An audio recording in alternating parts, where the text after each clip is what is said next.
Cosmic energy అనేది intake అవుతుంది బాడీలోకి.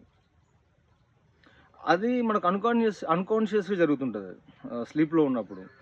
మెడిటేటర్‌కి ఏంటంటే ధ్యానికి అది కాన్షియస్‌గా జరుగుతుంటది. థాట్స్ అనేవి తగ్గిపోవడం. కొంత ప్రాసెస్ కొద్దిగా పీరియడ్ ఆఫ్ టైమ్ ఎక్స్‌పెరిమెంట్ చేస్తే తెలుస్తది. ఇప్పుడు డాన్స్ ఒకటే రోజులో రాదు గదా! ఫ్లూట్ వాయించడం ఒకటే రోజు రాదు గదా!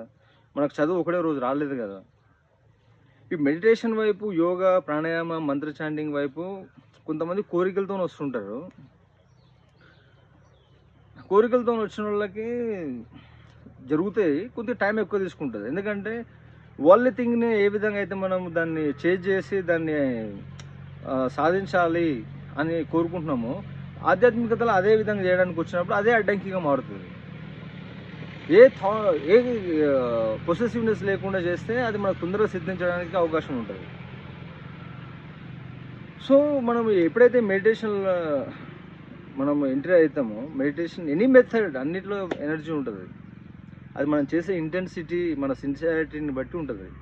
సిన్సియారిటీ ఎవరికి వాళ్ళే సెల్ఫ్ చెక్. ఆడెవరిని మోసం చేయడానికి ఉండదు కదా! ఆధ్యాత్మికతలో ఏం మోసం చేస్తాం మనం? ఎట్లాంటోడైనా అక్కడనే నిజాయితీగా ఉండడానికి ఛాన్స్ ఉంటది. సో,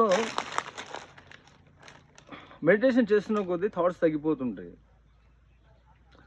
ఆ ప్రాసెస్‌లో థాట్స్ తగ్గిపోయినప్పుడు ఎనర్జీ అనేది మన లోపలనే సర్ప్లస్‌గా ఉంటది. ఈ కళ్ళ ద్వారా ఎనర్జీ అవుట్‌ఫ్లో అయితుంటది. చూడడం, సీయింగ్ అది that's also one kind of activity కదా! కళ్ళు మూసేసుకుంటే ఆ ఎనర్జీ అవుట్‌ఫ్లో ఉండదు. వినడం, ఊకే గాసిప్స్ వింటే కూడా ఎనర్జీ డిశ్చార్జ్ అయితది. మాట్లాడితే అయితది. అందుకనే సైలెంట్‌గా ఉన్న ప్లేస్‌లో కూర్చోవాలి. నోరు మూసేసుకుంటాం.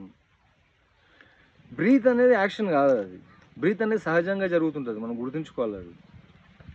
బ్రీత్ అనేది మనం తీసుకుంటే తీసుకోవడము, మనం వద్దనుకుంటే ఆగిపోవడం ఉండదది. మన కంట్రోల్‌లో లేదది. మనము ఇంటెన్షనల్‌గా, మెకానికల్‌గా కొంచెం సేపు ఎక్కువ తీసుకోగలుగుతాం. లేదంటే కొంచెం షార్ట్ బ్రీత్ చేయగలుగుతాం అంతేగాని, బ్రీత్ అనేది మన కంట్రోల్‌లో ఉండదు. అట్లుంటే మనం బ్రీత్ తీసుకోవడం మర్చిపోతుంటాం, ఎప్పుడో చచ్చిపోతుంటాం. ఆ బ్రీత్ అనేది కన్సిస్టెంట్‌గా జరుగుతుంటే దాన్ని వాచ్ చేస్తాం మనం.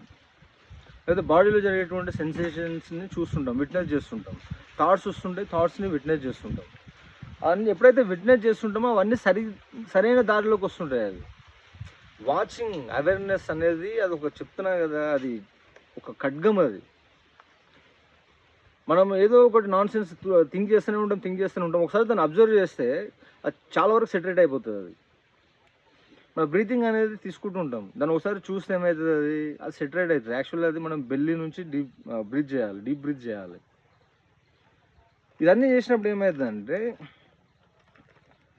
కళ్ళ ద్వారా పోయే ఎనర్జీ తగ్గుతుంది.